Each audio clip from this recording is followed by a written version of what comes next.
Hello, I'm Bill Golden with PrinceWilliamLife.com, covering news, issues, and topics of interest here in Prince William County, Virginia.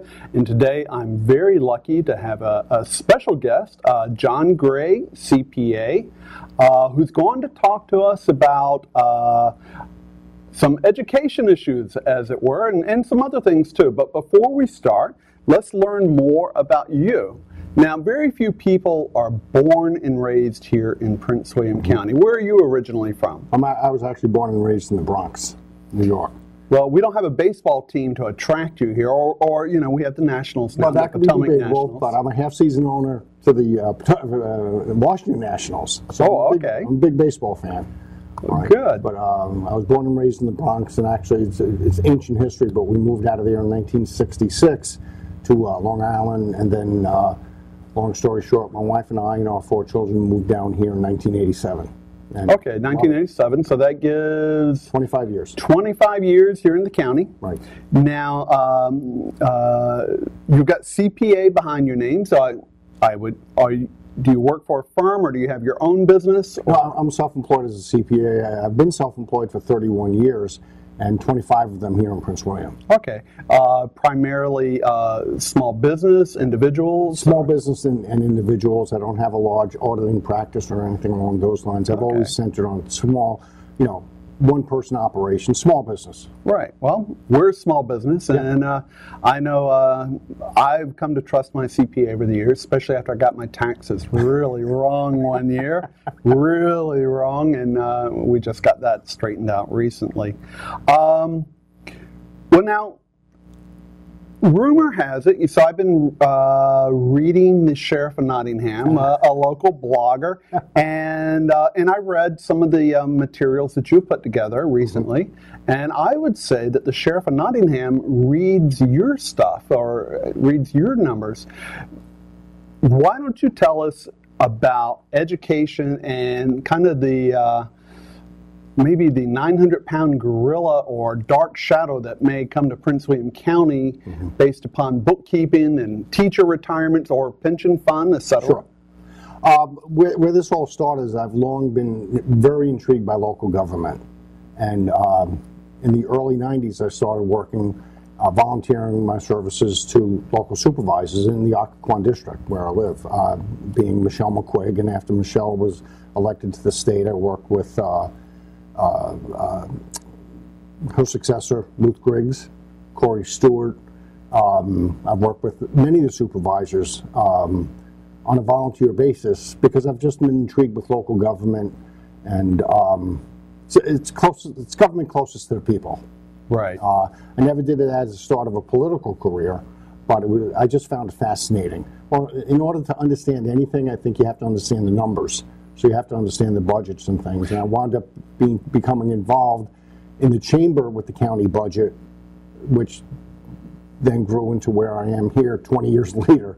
Oh, okay. So now have you been looking at Prince William budget issues for almost 20 years, actually delving into the numbers? Since 1991 is when I first started doing it. And for 9 years, I wrote the chamber's position on the county budget, which is basically a rubber stamp endorsement.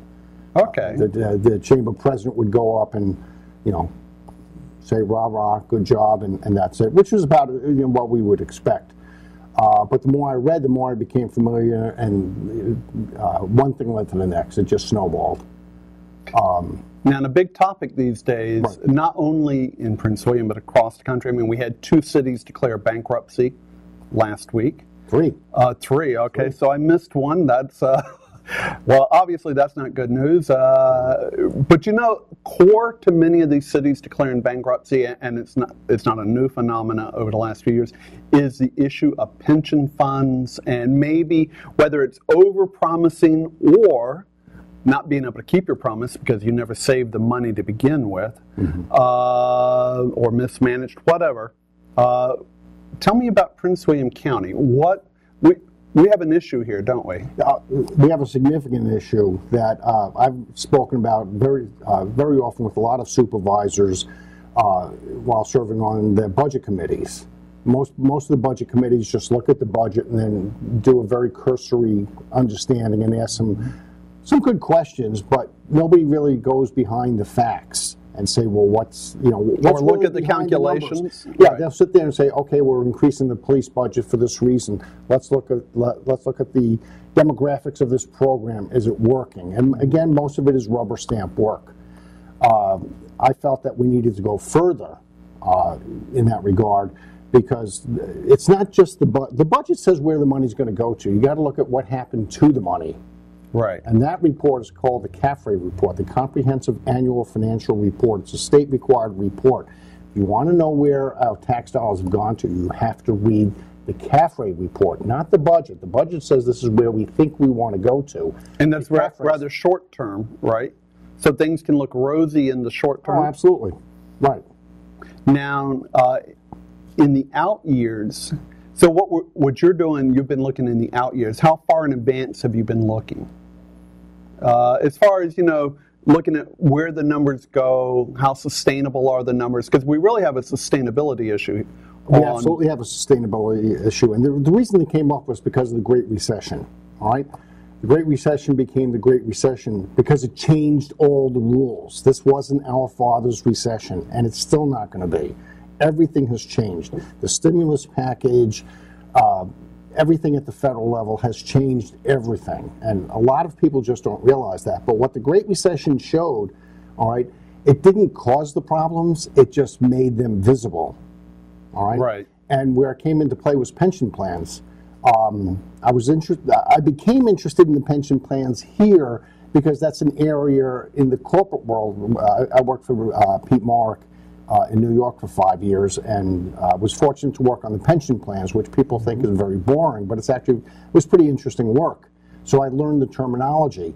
In reading the CAFRE reports, the numbers after a couple of years started becoming significant, and what was significant was what's called the unfunded pension liability.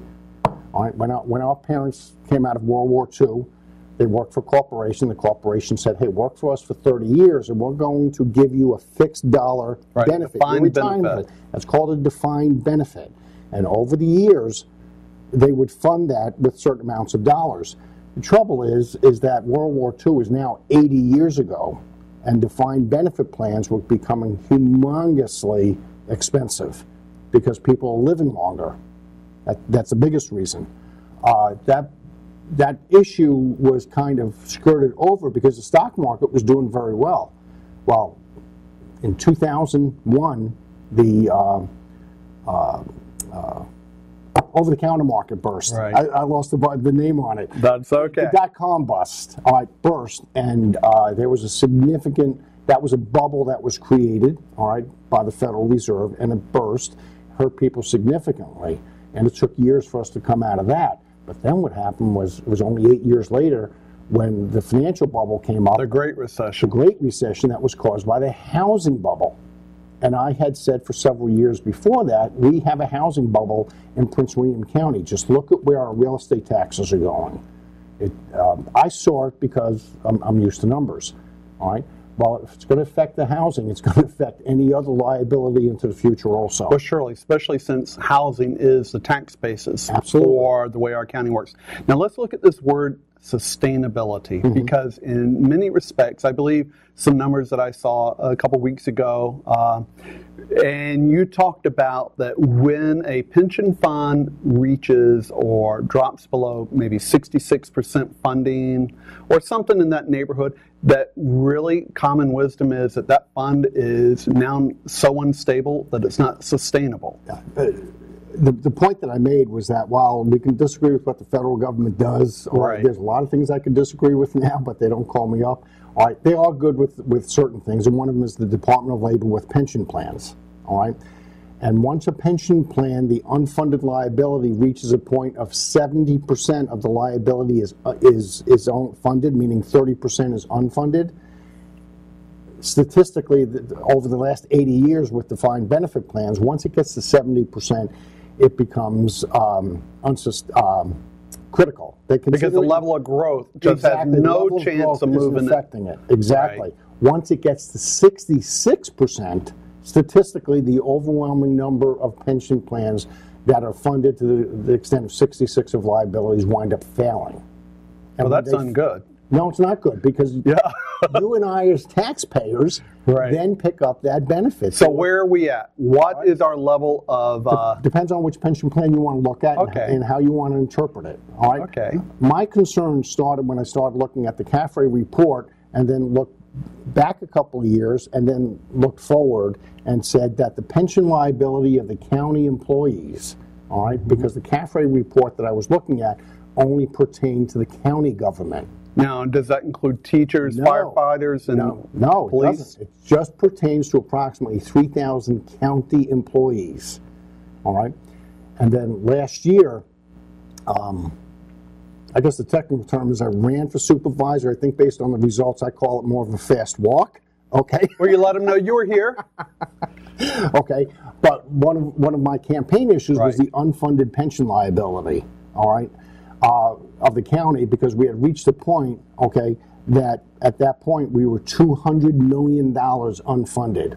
No, but that's for county employees. That's for the county. And what concerned me was the county portion of the budget was a little over $400 million. Right. So we're saying total county expenditures is a little over $400 million at that point, but we have a $200 million liability just for one expense. And that's not necessarily the worst of it, is it? Well, no, because then I asked the big question.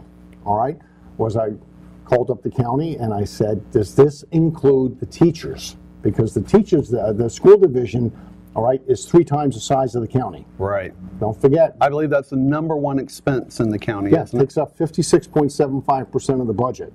So there are 3,000 county employees, but that's not the worst of it, is it? Tell me about teachers and their pension funding. All right, the teachers' pension fund, while it's controlled through the state Virginia retirement system, the county pension plan is controlled through the county. All right, you and I still pay that bill. All right, it's all, bottom line is the taxpayers pay the bill. So for a teacher, the check may come from the state of Virginia. Right. But the money goes from the county to Richmond and then back to the individual teacher. Exactly. All right, but with the county pension plan, we cut the check out of county tax receipts and contribute it to the pension plan. With the state pension fund, what happens is the state gives reimbursements to the county for educational expenses. The money we get back from the state is after they've taken off their portion applicable to the pension fund. So my answer there is nobody does anything for free. You just didn't see the bill. Right. Now, my understanding is somewhat at the county level that there's a little bit of a shell game going on. The county says, you know, it's really Richmond's problem, not ours. Am I mistaken in that? Well, yeah, that's what they're saying. Right. Okay. And let's be clear, they're paying in the legally required minimum contribution. And that's the operative word, the required minimum contribution. Now, if there's a required minimum, what's the other part? Is that referred to as like a deferred payment? It's called the unfunded liability. Right. But the county is still on the hook for that. Oh, absolutely. There's no Right. question. And that's what that $223 million is at this point. Right. All right. Trouble is when you look at the teachers' equation. The number is because for somewhat bigger. Somewhat bigger. For the 12,000 teachers we have on staff Right. here, you and I, county taxpayers, owe $773 million in unfunded pension promises, which means if that plan stopped today or all 12,000 of those employees retired today, we'd have to fund another $773 million in benefits for them, for that plan to be fully funded. The trouble is that the state pension plan is funded at 66%. So the state pension plan for teachers essentially is at the point of failure. It's at in the moment. critical condition, absolutely. And even the state acknowledges that. Right. Now, for Prince William, what is the number? Right now we are at 75%, a funded ratio. So we're in what's called the endangered category. Right. So we could do, if we were going to do something, now is the time to do it. Well, if we could. The trouble is that we can't afford to, because this unfunded portion is going up, the liability is growing significantly. In 2007, the funded portion was 88%. In 2011, it's down to 75%. So we're really looking at 2 to 3% of the total value has to be, we would have to increase that much in taxes each year. That may be a conservative estimate. Maybe a And the reason for that is because in projecting out these liabilities, the state is using an unrealistic rate of return of 7%. Well, let me know if you even get 4 or 5%. Anywhere. Well, that's the whole point. Even, if a client today came and said, hey, I've got this investment and somebody wants me in and it's going to pay me 5%, what do you think? My question is, Chinese railroad bonds, Argentinian war bonds, Falkland Island bonds, which they are still being sold, okay, very high rates of return, but are you going to get that investment back? Right. The point is 7% is unrealistic. The state actually recognized that because it used to be 7.5%. They dropped it last year to 7%, and it increased the county liability, the county portion, the $222 million, by $84 million by itself. Just going 0.5% down because they're using an unrealistic rate of return. What would you say is probably their real rate of return at the moment? I mean, from a taxpayer's perspective that says, look, I see smoke and mirrors, I see the magic shell game going on. At best 2%, because the stock market for the last 10 to 12 years, Wall Street and every investment bank, all that stuff calls it the lost investment. All right, 10 years ago, the stock market was at 16,000. We're only at 12. We haven't even got back to where we were. Right, very tenuous point. 12 exactly, as that. Exactly, it's very tenuous. So that's a very gracious and unrealistic 7%. Right. So that liability is at least triple that amount. Well, let me ask you, what else are in the numbers that maybe we should know about? Or maybe we should just run away. I mean, do you see anything else in the numbers that taxpayers here in Prince William County should know? Well, the trouble is that I don't think the Board of Supervisors is taking a serious look at this because they're kicking the can down the road, and they're continuing to kick. Senior staff is saying, well, this is a problem at the state level, and we need to let the state resolve that problem. And that's an unrealistic answer because county taxpayers have to pay that. This liability as it stands now is equal to a 55-cent increase in the real estate tax. All right. The underlying problems also is not only unrealistic rate of return, is that because interest rates have been at virtually zero for the last 5 years and will continue for another 2 years after that, many of the assets that they have now in those funds are older bonds paying what was 4% 5 and 6 years ago. So they're valuable now. Right. All right. Once interest but they're also rates aging. Exactly. Once interest rates start to crop up, and they will, the value of those bonds are going to crash. They're not going to go down. They are going to crash. So any earnings that we have is going to be offset. It's the exact same scenario of the real estate values on our houses. We were paying in 2007, 2008, everybody knew the inflated value of their house was very high, right? Everybody knew that. They were borrowing the equity off of it. Exactly. We borrowed against it, no problem. Bought the boats, the planes, the helicopters, vacations, all sorts of stuff. Well, I at least got a vacation. I don't know about helicopters. And then all the values came down, so the county had to raise the real estate tax rate. Right. Right? To compensate for that. Well, the exact same scenario is going to happen with these bonds. The value is going to go down, all right, and because the rate's got to go up on what it's got to get paid. Well, bottom line is who pays it? You and I pay it. Right. All right. So, yeah, it's not a problem that's going to go away in 3 or 4 years when, quote, the economy recovers. No, it's not. The underlying assets, okay, are going to crash in value. So it's a long-term problem that needs to be addressed and needs to be addressed now, okay, on how do we plan for this instead of waiting. You mentioned the cities in California, all right, San Bernardino, Stockton, and Mountain Lakes, those three, all three of them declared bankruptcy solely because of pension liabilities, all right. Illinois had the same problem.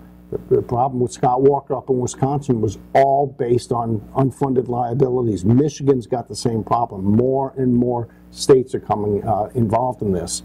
The Federal Department of Labor came out with statistics. Virginia's pension plans rank 37 out of 50th. 37th out of 50 states. For funding. For funding liability. Which is a shame since Virginia is one of the richest states, and specifically our area. We're supposedly the third most prosperous county in the nation. Well, when you play shell games, I realize I hate that. to phrase this. About 2 years ago, we magically had a surplus in the state government to the tune of $600 million, $400 million. Right. Well, that's because we didn't pay $650 million into the pension Right. plan. All right. Well, we can only do that for 2 years. Federal law requires that to be paid back. Well, that's being paid back now, and what's it doing? It's squeezing out education, K through 12 education, secondary education, and public safety funds are all being cut now because by law we have to make up for that. Oh, and by the way, you and I are paying interest on that. Well, that's not good. Well, let me ask you here. If you were king for a day, or you were on a task force to look at this, do you have any suggestions as to maybe how we should approach this in the near term? Yeah, in the near term? Obviously, the near term, today is the next year may be very difficult, other than to say we will have a start and here's what we got to do for like over the next 5 years at What least. we need to do is get our state delegation to recognize that this is an immediate problem. It's not a problem that can get kicked down the road and let the next guy take care of it. We've let the next guy take care of it for too long. Now is the time that we do it. So our state delegation has to address it. We have to make realistic decisions that defined benefit plans no longer viable.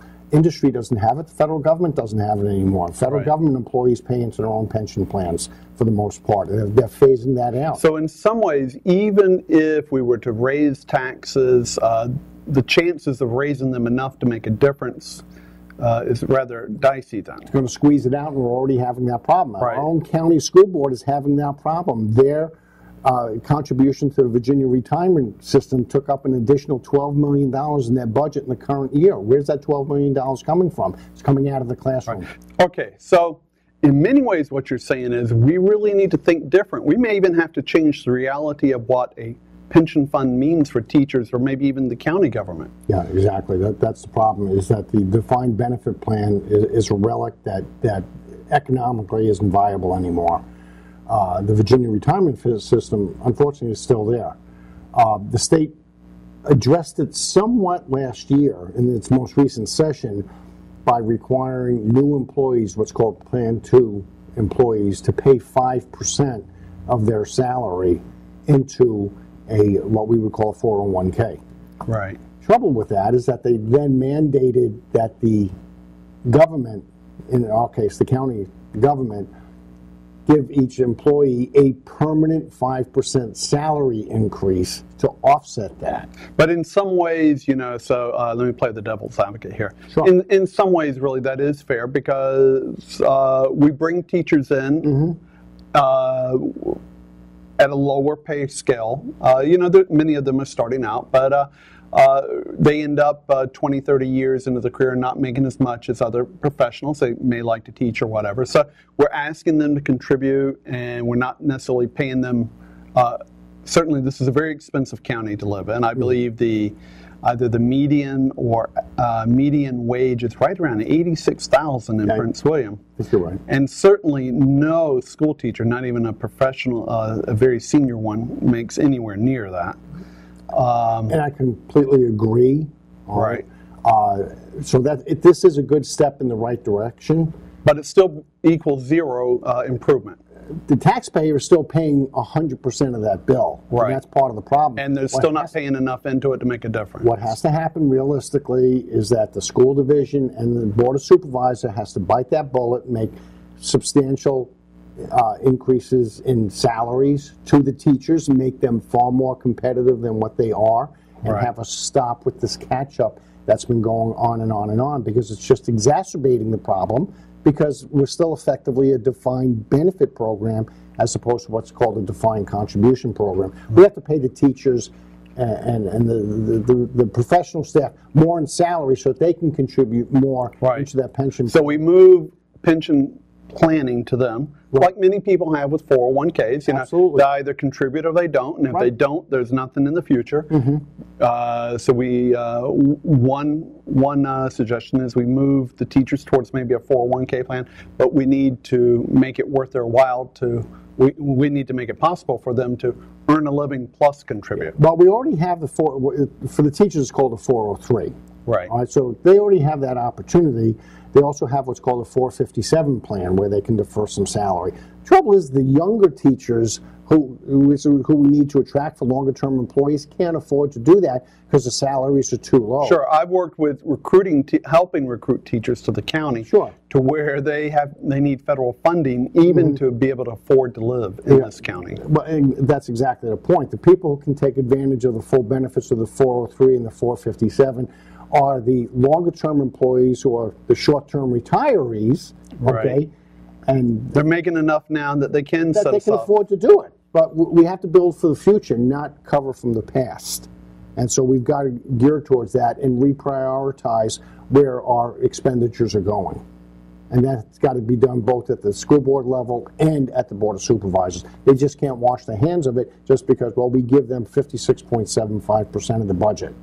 All right? Federal funding is going down, state funding is going down, there's no stimulus funds, which you and I pay for anyway. We've got to play with the what's the expression, with the hand that's been dealt. Yeah, well, the hand is changing, and it's changing permanently. And it will change, since our day-to-day bread and butter is made through recruiting professionals for, our outlook is that Prince William is going to be in for a very rough 2013 and probably a very rough 2014. So it's going to be hard to find the extra money. So we really do need a solution of some type, if nothing else, to say that, or even to publicly acknowledge that we have a problem. That's the first start. That will be a first start. In order to solve a problem, you have to acknowledge that there is a problem, and they're not acknowledging that there's a problem. Therefore, they're not trying to solve the problem. So what we have to do is we've got to start there, so that 10 years down the road, we're not declaring bankruptcy. San Bernardino, or that other town that recently dropped the salaries of public safety employees to minimum wage, and stuff like that. We don't want to get to that, so let's start addressing it now. We're not in critical condition yet, but if we don't do something, it's going to be. Okay. Well, I look forward to catching up with you on this and getting some more information. It's been real. Thank you. My pleasure. Thank you very much. Thank you. This is Bill Golden for PrinceWilliamLife.com. I look forward to discussing public issues with you, hearing your opinion. I would like fact-based opinion, but hearing your opinion. And let's talk to everyone here in Prince William about what affects us and where we're going together as a county. Till next time, this is Bill Golden saying thank you, and thank you, John Gray, for coming to visit us today. Thank you.